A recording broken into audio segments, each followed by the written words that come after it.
चेतसा उदारे चरितारं तु वसुधैव कुटुम्बकम्।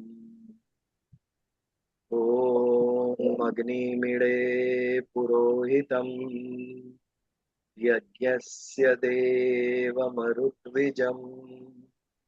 होतारं रत्नदातमम्। जय श्री कृष्ण। भावना बे भजन आरंभ करें।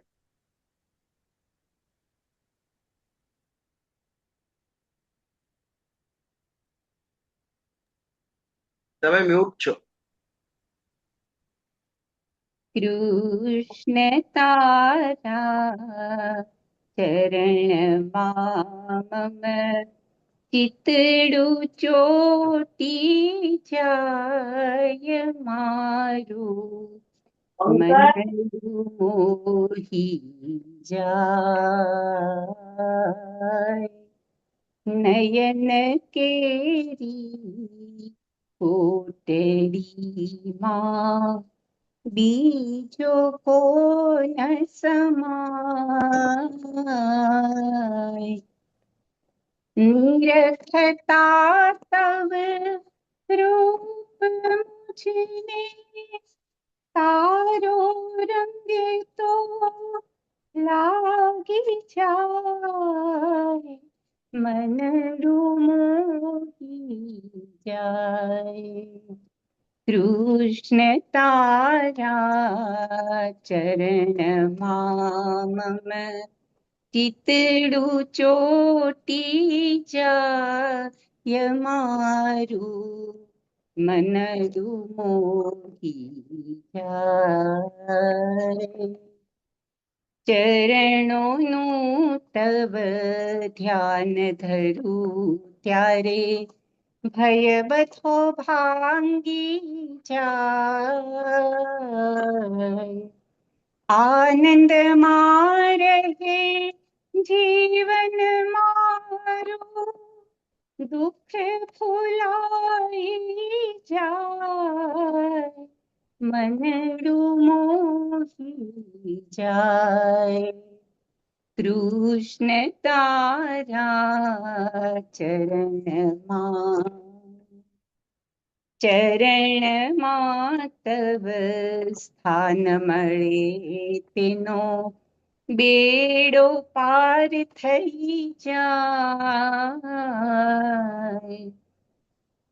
तव चरण नो स्वाद लीधोने सगळું ફીકું જણાય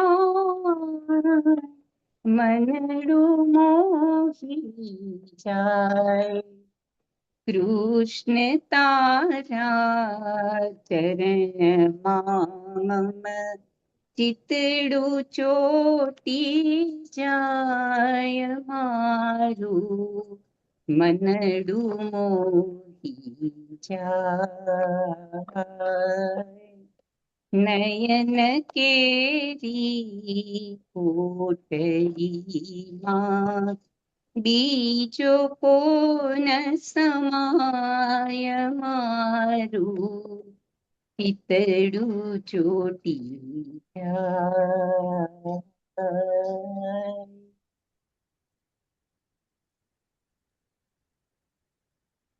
खूब सरस। Very nice. सरस भजन। Thank you. चले आगे बढ़ते हैं विभूति योग के साथ। 10वां अध्याय अंत की तरफ हम आगे बढ़ रहे हैं। पिछली बार 40वें श्लोक पर विचार किया। न नान्तोऽस्मि मम दिव्यानां विभूतीनां परन्तप एष तद्देशतः प्रोक्तो विभूतेर्विस्तरो मया। नान्तोऽस्मि मम दिव्यानां विभूतीनां परन्तप। हे परंतप अर्जुन, न अंतोस्मि मेरी विभूतियों का। कैसी विभूति? दिव्य विभूति। भगवान की विभूति दिव्य है। जहां भी ईश्वर आते हैं जहां भी ईश्वर होते हैं वह स्थान दिव्य हो जाता है। तो यदि ईश्वर मेरे अंदर भी है तो मैं भी दिव्यता का अंश हूं। लेकिन प्रकृति का आवरण चढ़ जाने से मुझे इसकी विस्मृति हो गई कि मेरे अंदर भी ईश्वर का दिव्य अंश है। यदि इसकी अनुभूति मुझे हो जाए तो मेरा जीवन बदल जाए। फिर मैं जो भी सोचूंगा, जो भी विचार कहूंगा, जो भी कहूं, बोलूंगा, सब में दिव्यता का अंश नजर आए। बट हम उस दिव्यता के साथ हमारे अंदर होते हुए भी जुड़े नहीं हैं, क्योंकि सांसारिक विषय इतने शक्तिशाली है कि हमें उस तरफ ही खींचते हैं। हमारा लक्ष्य नहीं है कि मेरे अंदर भी दिव्यता का अंश है। तो ये जो दिव्यता का अंश है, भगवान कहते हैं मेरी विभूति दिव्य है और अनंत है। यहां पर जितनी कहीं भगवान 80 से ऊपर कही विभूतियां, वो तो केवल नाम मात्र है। अनंत कोटि ब्रह्मांड, ब्रह्मांड का अंत ही नहीं है। आज भी मनुष्य के पास ऐसे टेलीस्कोप नहीं है जो ब्रह्मांड का अंत देख सके। और ऐसे अनंत कोटि ब्रह्मांड मुझसे उत्पन्न हुए हैं। ये सभी के अंदर मेरा अंश है, मेरी विभूतियां हैं। इसके लिए भगवान कहते हैं ये मेरी विभूति का कोई अंत ही नहीं। तीन तत्व लिखे थे भगवान के हमने पिछली बार। भगवान अनंत है, असीम है और अगाध है। जिसका अंत नहीं वो अनंत। यदि भगवान की बनाई हुई सृष्टि का, ब्रह्मांड का अंत नहीं है तो भगवान का अंत कैसे हो सकता है? अनंत है भगवान, असीम है। सीमा यानी बाउंड्री। ये सीमा दो तरीके से हम देख सकते हैं। एक कालगत सीमा, समय, समय की सीमा। जैसे हम सत्संग करते हैं, 9:15 बजे आरंभ करते हैं, 10:15 बजे उसका अंत करते हैं, तो ये कालगत सीमा हो गई। ये हमारी सीमा है, 9:15 से 10:15। This is related to time. वैसे ही स्थानगत सीमा, भारत कश्मीर से लेकर कन्याकुमारी तक, ये भारत की सीमा हुई, लेकिन रिलेटेड टू स्थान, ज्योग्राफी। लेकिन भगवान, भगवान तो असीम है और दोनों प्रकार, काल से भी और स्थान से भी। क्योंकि वह स्वयं अक्षय काल है, वो स्वयं अमृत काल है। जब वो सृष्टि का आरंभ करते तब से काल की गिनती शुरू होती, और जब सृष्टि का अंत होता है तब काल की गिनती पूर्ण होती है। और जब सृष्टि का अंत होता है तो फिर भगवान स्वयं काल है, महाकाल। इसके लिए भगवान असीम है। सीमा से, उनकी समय की कोई सीमा नहीं उनके आगे, क्योंकि वो स्वयं समय के स्वामी है। महाकाल है, अमृत काल है, अक्षय काल है। वैसे स्थान, अनंत कोटि ब्रह्मांड जिससे उत्पन्न हुए हैं, उनकी क्या सीमा हो सकती? ब्रह्मांड की ही सीमा नहीं है। तो जिससे उत्पन्न हुआ है वो ब्रह्मांड, वो स्वयं तो असीम ही होगा। और अगाध, गाध यानी डेप्थ, फ्लोर, तलिया, तल। ज्ञान के विषय में कहते हैं ज्ञान कैसे नापा जाता है? डेप्थ से। कितना गहन है उनका ज्ञान। हमारा आध्यात्मिक ज्ञान बहुत ही डीप है, इतना डीप कि आपको उसका तलिया ही पता ना चले किधर। गाध यानी तलिया, अगाध यानी जिसका तल नहीं है वो अगाध। वैसे ही भगवान असीम है, अनंत है और अगाध है। उनका डेप्थ कहाँ तक विस्तृत है ऊपर और कहाँ तक विस्तृत है नीचे, का कोई पता ही नहीं। तो ऐसे भगवान जो असीम, अगाध और अनंत है, तो उनकी विभूतियां कैसे सीमित हो सकती है? भगवान की विभूति भी अनंत है। नान्तोस्मि मम दिव्यानां विभूतिनां परन्तप, एष तु देशतः प्रोक्त विभूति विस्तरो मया। तेरे कहने पर मैंने तुझे संक्षिप्त में मेरी इस विस्तरित विभूति का दर्शन कराया, तुझे समझाया कि देख ये मेरी विभूति है, पर ये संक्षिप्त में है। मेरी विभूतियां अनंत है। ये था हमारा 40वां श्लोक, जिसे हमने पिछली बार जिस पर विचार किया। ये हम थोड़ा रिवाइज करते हैं ताकि अपनी लिंक जारी रहे। 41वें श्लोक पे ऊपर हम विचार करते हैं। यद्यद् विभूतिमत्सत्वं श्रीमद्दुर्जितमेव वा तत्ते देवावगच्छत्वं मम तेजोर अंश संभव। या अपनी विभूति के बारे में भगवान बता, ये मेरी विभूति कैसी है, तीन तत्व बताए। यत यत विभूतिम मत तत्वम श्रीमद ऊर्जितम एव वाह। आगे हमने देखा था भगवान की जो विभूति है उसके पीछे दो कारण था, एक उनका ऐश्वर्य और एक उनका योग। योग से सिद्धि प्राप्त होती है, शक्ति प्राप्त होती है। हमने सुना है शास्त्रों में, पुराणों में, जो योगी थे उनके पास कितनी सारी शक्तियां सिद्धियां उपलब्ध थी। ऋषि मुनि योग बल से चमत्कार करते थे, श्राप देते थे, वो उनका योग बल था। तो योग बल से सिद्धि और शक्ति उत्पन्न होती है। भगवान कृष्ण परम योगेश्वर है और उनके योग के बल से जो विशेषता इस ब्रह्मांड में दिखती है, जो विलक्षणता इस ब्रह्मांड में दिखती है, वो उनका ऐश्वर्य है। श्री जिसे कहते हैं, एक जंगम और एक स्थावर। 10 मिनट 5 मिनट रुको, छौंक रही हूँ। दोनों मिलके ऐश्वर्य बनता है। तो भगवान का जो योग बल है उससे भगवान का ऐश्वर्य उत्पन्न होता है और इसी ऐश्वर्य को हम विभूति स्वरूप से देखते हैं, जो विशिष्ट है, जो विलक्षण है। तो यहां पर भगवान उस ऐश्वर्य की बात कर रहे हैं। अर्जुन को बताया कि मेरी अनंत और दिव्य है विभूतियां, और अब वो कैसी है वो बताते हैं ये श्लोक।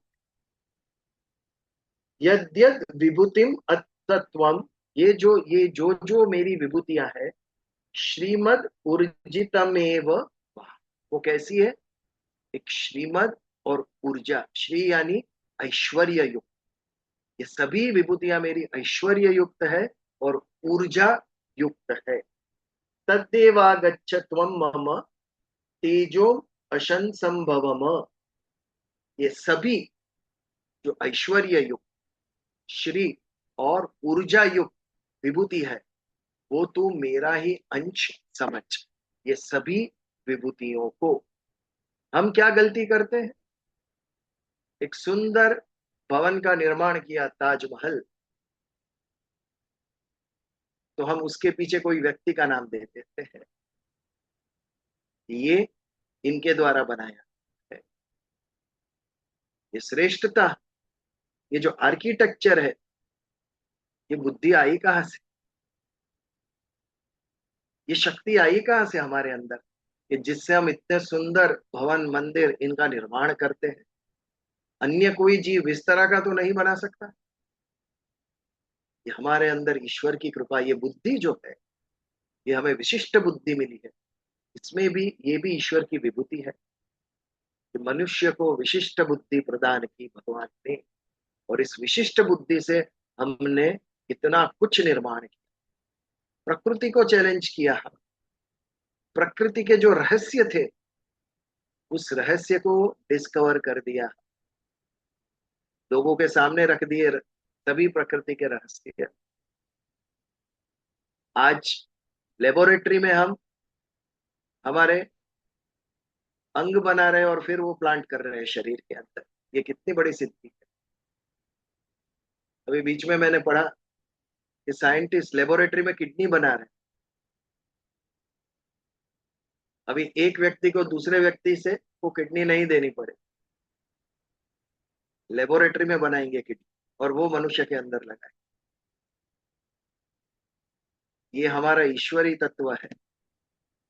भगवान ने अपने अंदर जो दिव्य अंश रखा है, उस दिव्यता, उस बुद्धि, दिव्य बुद्धि के द्वारा हम ईश्वर के जैसे प्रकृति से सृष्टि को निर्माण कर रहे हैं। ये हमें कृतज्ञता पूर्वक भगवान को कहना चाहिए, थैंक यू। अन्य किसी जीव को नहीं, मनुष्य को तूने इतनी उपलब्धियां दी, ऐसी बुद्धि दी जिसके कारण हम ऐसी उपलब्धियां कर सकते हैं। तो ये ऐश्वर्य किसका है? ये ऊर्जा मेरे अंदर आई कहां से? ये जो सुंदरता है विश्व के अंदर, ये सुंदरता आई कहां से? जब आपको कोई गुलाब का फूल दे तो अंदर जो सुगंध है, वो सुगंध गुलाब की नहीं, वो सुगंध ईश्वर की। भगवान, ये सुगंध आपने रखी है इस फूल के अंदर। फूलों को इतना सुंदर आपने बनाया, हर एक फूल को अलग रंग, हर एक फूल को अलग सुगंध। कोई दो फूलों की समान सुगंध या रंग नहीं, सबकी अलग सुगंध। इतने सारे रंग भरे पक्षियों, लेकिन कोई दो पक्षी समान नहीं, सब अलग। ये आपकी विभूति है। इस सुंदरता में हमें ईश्वर का दर्शन करना चाहिए। जब ईश्वर का दर्शन करेंगे तो हमारे अंदर भक्ति भाव उत्पन्न होगा और विनम्रता आएगी। संपूर्ण विभूति योग का हेतु यही है कि हे अर्जुन, तू जहां जहां ऐश्वर्य देखता है, जहां ऊर्जा देखता है, शक्ति, जहां श्री देखता है, वो सब मेरी विभूति है, वो मेरा बल है। मैंने ही बल दिया तब तेरी बुद्धि सोच रही है, मेरे ही बल से तेरी वाणी बोल रही है, मेरी ही ऊर्जा से तेरी आंखें देख रही है, और इस प्रकृति का रस आप पीते हो। इस सबके पीछे मैं हूं, मैंने ये रखा। ये मेरी विशिष्ट, विशेष, विलक्षण भूत है ये सब। तो तद्देवागच्छ त्वं मम तेजो अंश संभवम। तू समझ, गच्छवा मतलब समझ। ये तू जो जो देख रहा है, तू समझ कि ये सब मेरे तेजोमय अंश से संभव होता है। एक इतने से फूल के अंदर भी यदि भगवान का तेज है, इतने से पक्षी के अंदर भी भगवान का तेज है, तो क्या हमारे अंदर भगवान का तेज नहीं? डेफिनेटली है। स्वयं भगवान ने कहा, पांडवों में धनंजय मैं हूं, ये तो मनुष्य हो गए। आध्यात्मिकता इज टू नो दिस तेज। इस तेज को पहचानना, ये भक्ति है, ये आध्यात्मिकता। मेरे अंदर जो दिव्य अंश है, उस तेज का, उस तेज को हम समझे, उसकी अनुभूति करें। ये मनुष्य जीवन का लक्ष्य है। भगवान ने यह समझाया, हम समझ गए, हमने विश्वास भी कर लिया, मान लिया। लेकिन इससे आगे हमारी जर्नी स्टार्ट होती है, हमारी यात्रा शुरू होती है। भगवान भी हमें यहां तक ही मदद कर सकेंगे। सारे विश्व में भगवान ने कही हुई विभूतियां हम जान गए, समझ गए, लेकिन मेरे अंदर जो अंश है भगवान का, वो, ये सबसे बड़ा विभूति योग है। ये योग मुझे जानना है, ये योग मुझे समझना है कि मेरे अंदर भी ईश्वर का अंश है। ये जब मैं जानूंगा, अनुभूति करूंगा, मेरी आध्यात्मिक यात्रा पूर्ण होगी। तब हम विभूति योग समझे। इतने सारे श्लोकों में भगवान ने इतनी सारी विभूतियां कही, इसके पीछे का हेतु हमारी दृष्टि बदले। हम इस संसार को जो भोग की दृष्टि से देखते हैं उसके जगह योग की दृष्टि से देखना आरंभ करें, सब में ईश्वर का दर्शन करें। केवल यही हेतु है विभूति योग का। तो यद विभूति तत्वम श्रीमदुर्जितमेव वा तत्तेवा आगच्छत्वम मम तेजोन अंश संभवम। ये जो जो पशु पक्षी प्राणी में अर्जुन, तू ऐश्वर्य देखता है, तू शक्ति देखता है, तू श्री देखता है, ये सब ऐसा समझ कि मेरे ही तेज के अंश से संभव हुआ है। ये था हमारा 41वां श्लोक। इसके ऊपर कोई प्रश्न? छोटा श्लोक था, इसमें ज्यादा कुछ नहीं था। एनी क्वेश्चंस ऑन दिस श्लोक? ये आगे बढ़े।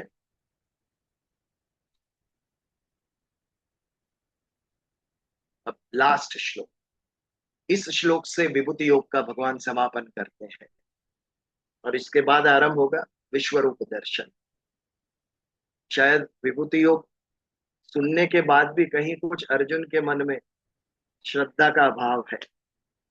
वो अभाव भी मिटाने के लिए पहले सुनाया, अभी देख, देखेगा तो तुझे और ज्यादा श्रद्धा उत्पन्न होगी।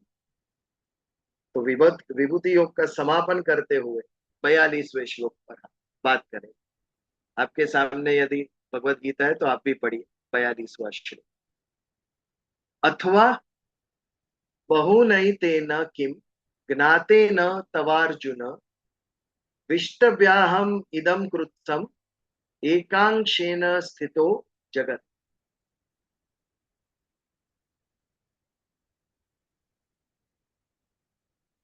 अर्जुन तुझे समझाने के लिए, अथवा बहुन एतेन किम ज्ञातेन तवार्जुन।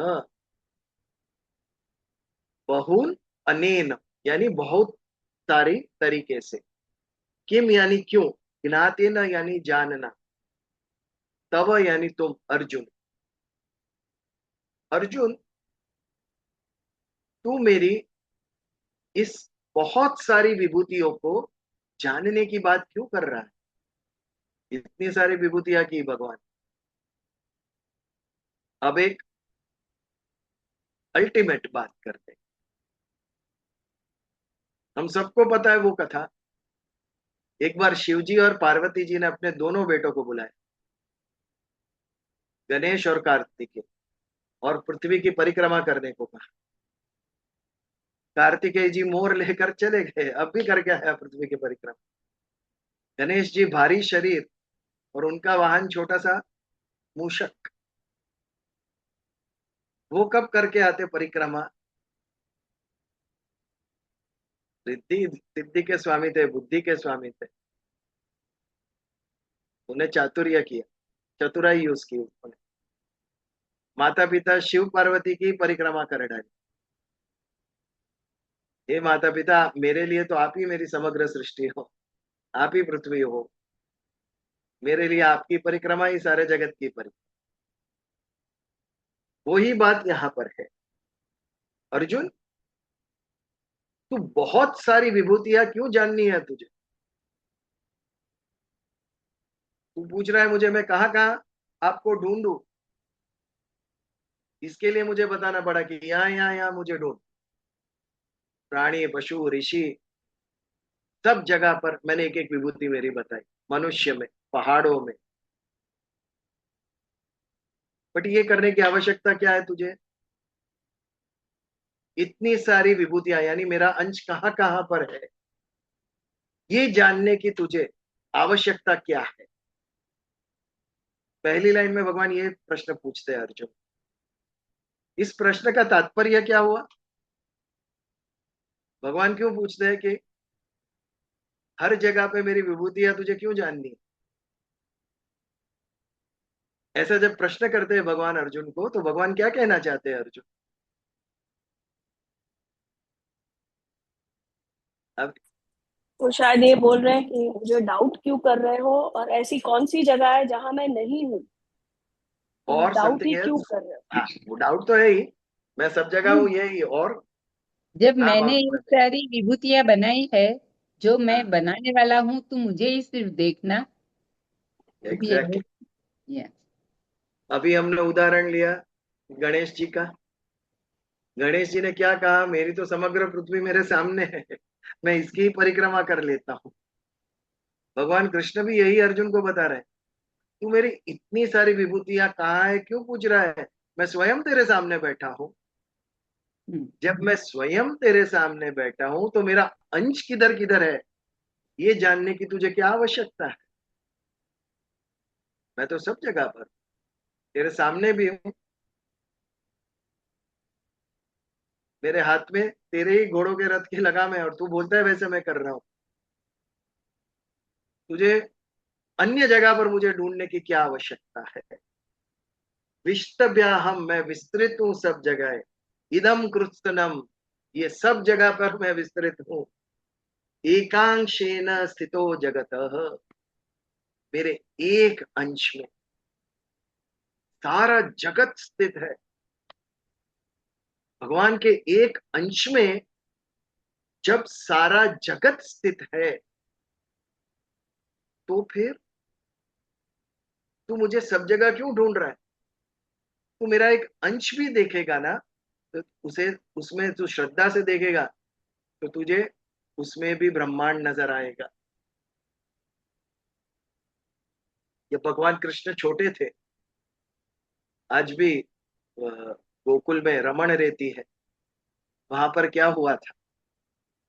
उन्होंने मिट्टी खाई, यशोदा जी ने उसको डांटा और कहा मुंह खोल। मुंह खोला तो अंदर ब्रह्मांड का दर्शन हुआ माता यशोदा को। भगवान के एक अंश में सारा ब्रह्मांड स्थित है। तो अर्जुन, ये क्या मूर्खता है? तू मेरे अंश कहाँ कहाँ है ये पूछ रहा है। तो जहां जहां पूछ रहा है वो सब मेरे एक अंश के अंदर सारा जगत स्थित है। अर्जुन के ये प्रश्न का ही हमें होता है ना, कि कहीं कुछ श्रद्धा का अभी भी अभाव है। यदि भगवान कृष्ण को उन्होंने परमेश्वर योगेश्वर मान लिया हो, तो ये प्रश्न ही नहीं आएगा ना कि मैं कहाँ कहाँ ढूंढूं आपको, आपका चिंतन कहाँ कहाँ करूं मैं, जब स्वयं भगवान उनके सामने बैठे। हम्म, अर्थात कहीं अभी भी अर्जुन के मन में अभाव है, अर्जुन के मन में शंका है कि भगवान जो कृष्ण कह रहे हैं वो 100% मानू कि न मानू। अर्जुन कैसे काम कर रहा था? इच्छा से। अर्जुन ने भगवत गीता भगवान ने क्यों कही? क्योंकि अर्जुन ने युद्ध करने को मना किया, क्योंकि वो इच्छा से कर रहा। मुझे इच्छा नहीं है मेरे स्वजनों के साथ युद्ध करने की। अर्जुन इच्छा से सोच रहा, और भगवान ने क्या समझाया उसको? उसको कर्तव्य समझाया। इच्छा is not important, your desires are not important, तेरा कर्तव्य इंपॉर्टेंट है। कर्तव्य यानी धर्म, तेरा धर्म इंपॉर्टेंट है। इच्छा क्या है? इच्छा आज है कल नहीं है। इच्छा के भरोसे रहे तो हम सातत्य पूर्वक कोई भी कर्म नहीं होगा। हमारा धर्म जो है, हमारा लक्ष्य जो है, वो इच्छा के आधार पर आरंभ हो सकता है। हमें इच्छा हुई तो हम कुछ करना आरंभ करते हैं, लेकिन यदि उसको टिकाना है तो हमें कर्तव्य समझ कर ही करना पड़ेगा। क्योंकि मन चंचल है, जो कुछ भी हमने आरंभ किया उसमें से हट जाएगा वो, तब उसको वापस पकड़ के लाना पड़ेगा। ये कर्तव्य है, इसके लिए कर। हर एक सत्संग में सभी को पूछता हूँ, क्या आप इच्छा से आए हैं सत्संग में? आपको भी मैं पूछूं तो, इच्छा से आए हैं आप? सब लोग हाँ बोल रहे हैं। मैं बोला इच्छा से नहीं, कर्तव्य से आओ। यदि इच्छा से आते हो तो कल तो इच्छा होगी, आज नहीं, सो जाना है। इच्छा के भरोसे नहीं रहे। आरंभ हो सकता है इच्छा के भरोसे, सातत्यपूर्ण कंटिन्यूटी नहीं आ सकती। तो ये जो अर्जुन के अंदर कहीं इच्छा है कि भगवान है कि नहीं, ये प्रश्न अभी भी उसके मन में कि मेरे सामने बैठे वो स्वयं नारायण के स्वरूप है, ये तो मेरे बड़े भाई है जिसको बचपन से मैं जानता हूँ। श्रद्धा उत्पन्न करने के लिए उसके पूछने पर भगवान ने संपूर्ण विभूति योग का इतनी सारी विभूतियां कही उसको, लेकिन फिर अंत में मूल बात उसको पूछते हैं, क्या अभी भी श्रद्धा नहीं मुझ में? मेरे एक अंश में सारा जगत स्थित है और तू मुझे अलग अलग जगह पर ढूंढने की बात कर रहा है, मेरा चिंतन करने की बात कर रहा है। ये एक श्लोक में संपूर्ण विभूति योग का सार दे दिया उपसंहार करते हुए भगवान कृष्ण। अथवा बहुन तैन किम ज्ञातेन तवार्जुन, इतना अलग अलग तरीके से तुझे क्यों जानना है कि मेरी विभूति कहाँ कहाँ पर है। विष्टव्या अहम इदम कृत्स्नम, मैं संपूर्ण ब्रह्मांड में विस्तृत हूं। एकांशेन स्थितो जगत, मेरे एक अंश के अंदर संपूर्ण जगत स्थित है। तो तू क्यों मुझे अलग अलग अलग जगह पे ढूंढ रहा है? ये पूछकर ये सारा सार विभूति योग का बताकर भगवान ने यहां पर विभूति योग का समापन, 10वें अध्याय। तो इस विभूति योग के समापन पर मेरे मन में प्रश्न आता है कि इतनी सारी विभूतियां भगवान ने कही, आपको कौन सी विभूति याद है भगवान? आपको कौन सी भगवान की विभूति अच्छी लगी? पूछू तो मैं, कौन सी याद है आपको?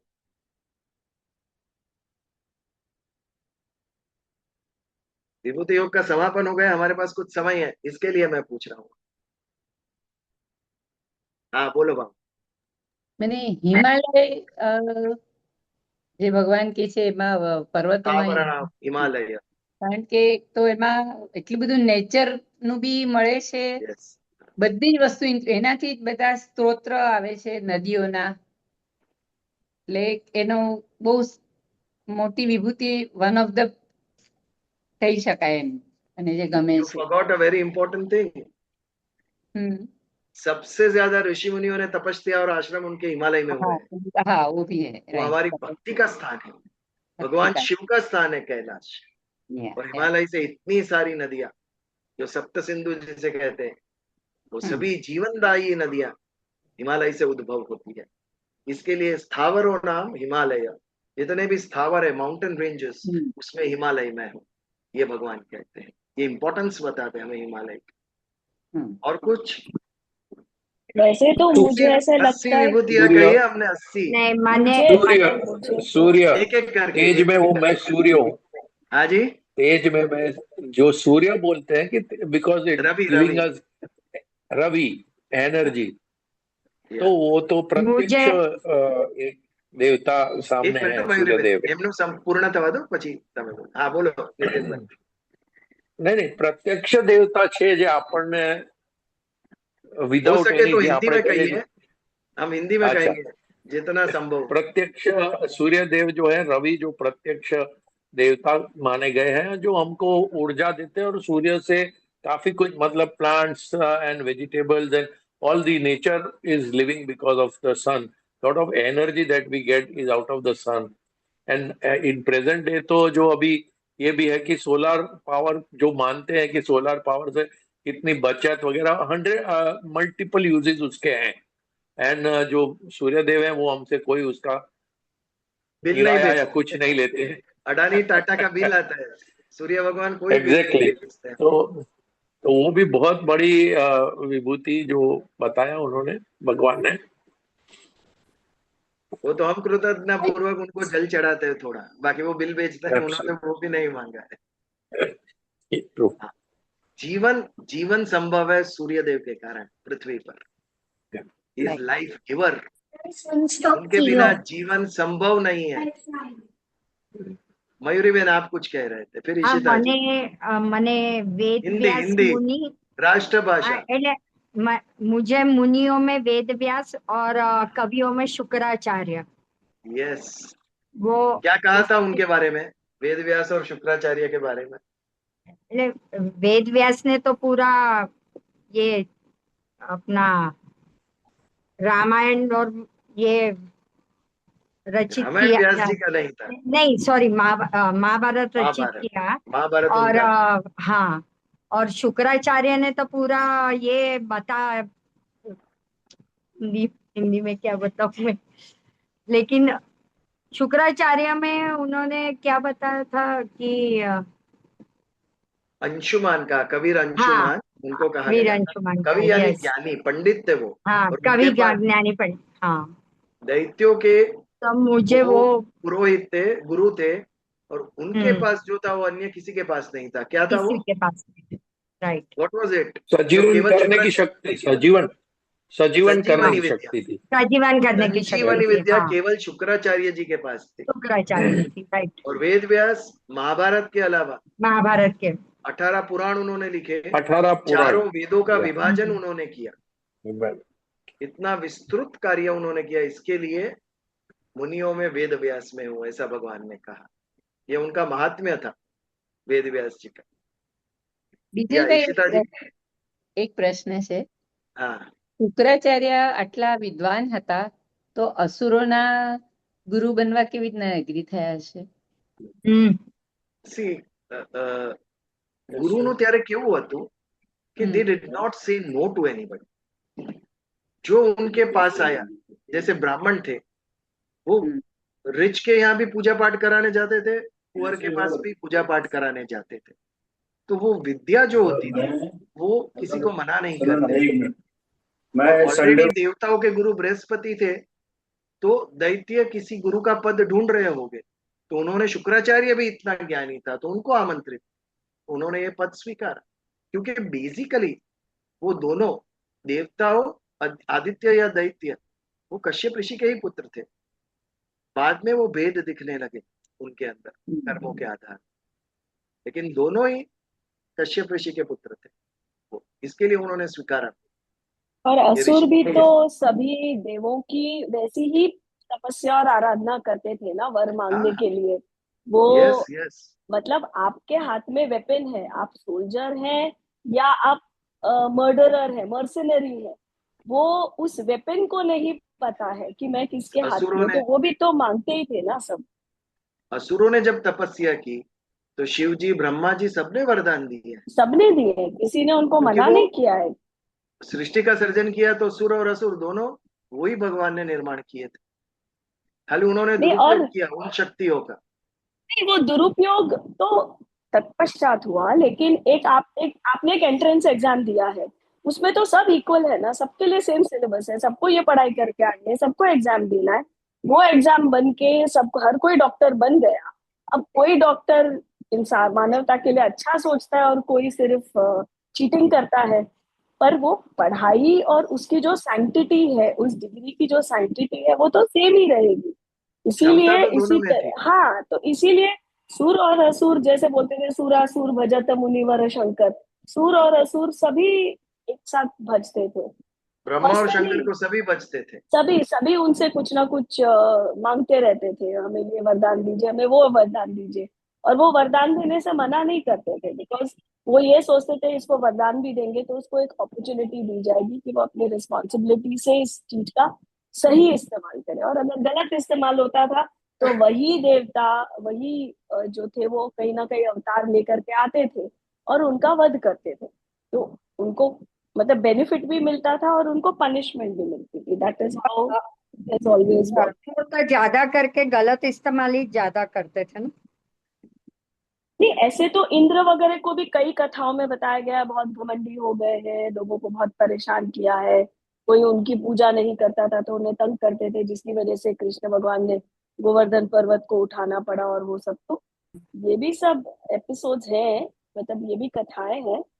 पर पर्सनली मुझे ऐसा लगता है कि वरदान मांगने वाले का जो प्रोसीजर है, यदि किसी ने वो प्रोसीजर अच्छे से किया है तो वो वरदान उसको डिनाई नहीं करते थे, मना नहीं करते थे, और उसको अपॉर्चुनिटी देते थे कि इसको अच्छे के लिए, अच्छी कारण, अच्छे इस्तेमाल करो। Personally when it comes to the विभूतिज, मुझे ऐसा लगता है लोग अपने आप में हमको एक बहुत इम्पोर्टेंट बायोलॉजी, जूलॉजी, मिनरल्स, हर एक चीज का लेसन सिखाता है। यानी ईश्वर की प्रकृति में मटेरियल एनर्जी जिसको बोलते हैं, उसमें क्या क्या चीजें आती हैं, पहाड़, जानवर, नदी तल। हाँ नदी आ गए, फिर उन्होंने नदी का एग्जाम्पल दिया, उन्होंने सर्प का एग्जाम्पल दिया, उन्होंने नाग का एग्जाम्पल दिया, उन्होंने प्लैनेट्स का एग्जाम्पल दिया, उन्होंने ऋषि मुनियों का एग्जाम्पल दिया, उन्होंने वॉरियर का, योद्धा का एग्जाम्पल दिया, उन्होंने मानव का एग्जाम्पल दिया, उन्होंने जीव जंतुओं का, हाथी का एग्जाम्पल दिया, उन्होंने अलग अलग प्रकार के, मतलब एक तरह से आपका जो पूरा का पूरा उन्होंने जो सृष्टि रची है, ब्रह्मांड जो है, हर एक उन्होंने एक एक एग्जाम्पल दे करके इन अ वे ये अपने आप में एक मेरे हिसाब से एक मतलब साइंस का बहुत इम्पोर्टेंट लेसन है ये पूरा विभूति योग। उन्होंने जितने क्लासिफिकेशंस इसमें कृष्ण जी बता रहे हैं, तो each and every one of them tells us कि कितनी सारी चीजें ईश्वर ने बनाई है, कितनी सारी चीजों की संरचना की, और उस रचना में ही उन्हीं की मटेरियल एनर्जी है। यहाँ तक कि उन्होंने मिनरल्स, उन्होंने मेडिसिन, उन्होंने प्लांट्स, हर्ब्स, सभी को मेंशन कर दिया है इस पूरे विभूति योग। तो आपको कौन सी विभूति पसंद आई, इसके बारे में क्या I personal? Personally I felt Arjun का जब वो अपने आप को लेते हैं, बिकॉज वो ये पांडवानाम बताना, धनंजय। हाँ वो ये बताना चाहते हैं कि मैं योद्धा हूँ, मैं धनंजय जैसा योद्धा हूँ, जिसके पास में इतनी कैपेसिटी है कि वो एक झटके में पूरी सेना को नष्ट कर सकता है, फिर भी वो मन से इतना नर्म हृदय वाला है कि उसको यहाँ पर उसको करुणा और उसको दया भी आ रही है। मतलब एक वो थोड़ी सी बैलेंस्ड पर्सनालिटी जैसा उन्होंने उसका एक एग्जाम्पल दिया है कि मैं धनंजय जैसा हूँ, जो योद्धा भी है, पावरफुल भी है, और चाहे तो अपने खुद के ग्लोरी के लिए, अपने अपने बड़े बड़े नाम करने के लिए कुछ भी कर सकता है, फिर भी यहाँ पर उसको सामने अपने रिश्तेदारों को और सबको देख करके उसका मन कितना दुखी हुआ। तो मुझे ऐसा लगता है एज अ मानव, यदि हमें हाँ ह्यूमन। कुछ एज अ मानव यदि हमें कोई क्वालिटी लेनी है तो वो तो अर्जुन से अर्जुन हम है। ले सकते हैं कि अ, और जब कर्तव्य पूरा करने का समय आएगा तभी भी हमें अर्जुन जैसा बनना है। यदि हमें बनना है किसी के जैसा तो कोशिश करनी है अर्जुन जैसा बने, कोई- कि ना पसंद हो तो भी कर्तव्य करना है। तो उन्होंने मनुष्यों में और अर्जुन नहीं वो कहा है, अर्जुन को तो, पांडवों में अर्जुन का है। लेकिन लेकिन वो अर्जुन को ही माध्यम बना के जो है हम तक भगवत गीता का संदेश दिया है। तो कहीं ना कहीं पांडव वॉज ऑल्सो मानव। ना ना, डेफिनेटली वो तो मनुष्य ही थे। डेफिनेटली। तो या तो उस हिसाब से मतलब the message, the larger message is to a human being कि भाई as a human being we have to accept that these are the messages for us and we have to follow them. Arjun का अर्थ ही है जो सरल स्वभाव का है, वो अर्जुन, उसमें कपट नहीं था, सरल स्वभाव का था, इमोशनल था, वो भावुक था। इसके लिए तो विषाद आया ना उसको।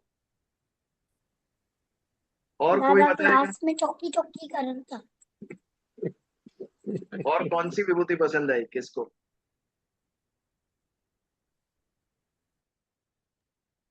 कोई याद नहीं हमें 80 में से? पवन भाई आप बताइए। आप म्यूट है। आपने जब इतना इस बार ये बोलते ना इतनी सारी विभूतियों का सुना ना कि अभी तो मैं खुद पजल्ड हूँ थोड़ा। मैं भी वापिस इसको समझना है मेरे को, सारी विभूतियों को, फिर मैं बताऊंगा आपको। थोड़ा कहाँ स्टडी ज्यादा? करके। 80 बताइए भगवान ने, ज्यादा नहीं बताइए। अरे बाप रे मेरे को तो वो वासुकी का भी जो आपने बताया था ना, हाँ, तो वो नाग भी और सर्प, हाँ, नाग और सर्प का। अनंत नाग था हाँ, वैसे। और कुछ? नीति, उनकी हाँ, नीति, नीति में हूँ हाँ, और तत्व ज्ञान। यस, नीति में हूँ, विजय में। जो श्री है, जो हाँ विजय है, उसके अंदर की नीति में हूँ, ये भी बहुत अच्छा है कि यदि नीति पूर्वक प्राप्त हो तो वो सही विजय है। और जब महाभारत का बैकग्राउंड हो, तब तो हमने देखा कितनी अनीति थी। ये क्या दिखा रहा था? धर्म को भूल गए थे, ईश्वर को भूल गए थे, तभी अनीति हुई। यदि भगवान को याद किया होता दुर्योधन ने और उसकी टीम ने, तो नीति पूर्वक युद्ध करते। ईश्वर को भूल गए, इसके लिए अनीति पूर्वक युद्ध हुआ, इसके लिए हार गए। तो विजय जो होता है, उसके पीछे जो नीति होती है, policy, right policy, ethical policy, वो मैं। आगे की विभूतियां सब भूल गए। ब्रह्म ऋषि में नारद में हूं, उच्च श्रेय व अश्वों में मैं हूं, ऐरावत हाथियों में मैं हूं। बहुत सारी कही। दैत्यों में प्रहलाद, प्रहलाद। दैत्यों में प्रहलाद में हूं, वहां पर भी प्रहलाद जैसे भक्त का जन्म हुआ। इन शॉर्ट, बहुत ही विस्तृत विभूतियां देखी हमने इस विभूति योग में, और उसके पीछे का मैसेज भी समझे। ये सभी जो विशिष्टता दिखती है संसार में, उसमें ईश्वर का दर्शन करना। हमारे अंदर जो विशिष्टता है, वो भी भगवान की कृपा देखना चाहिए। ईश्वर, ये तेरा अंश है। एक 15 साल का बच्चा इतनी सिक्स मार रहा है धनाधन धनाधन, कुछ तो आशीर्वाद है ना ईश्वर के। इतने करोड़ों बालक में एक ऐसा आया जिसने सबको हैरान कर दिया। ये ईश्वर। सूर्यवंशी, हाँ, सूर्यवंशी है वो। नाम भी सूर्यवंशी है। नाम ही सूर्यवंशी है। तो यहाँ पर हम विभूति योग का समापन करते हैं, और अगली बार विश्व रूप दर्शन से आरंभ करेंगे। चल, प्रार्थना करें। ओम शन्नो मित्रः शन्वरुणः शन्नो भवत्व अर्यमा शन्नो इंद्र बृहस्पति शन् विष्णुरुक्रमा। ओम शांति शांति शांति। जय श्री कृष्ण। जय श्री श्री कृष्ण। ठीक है।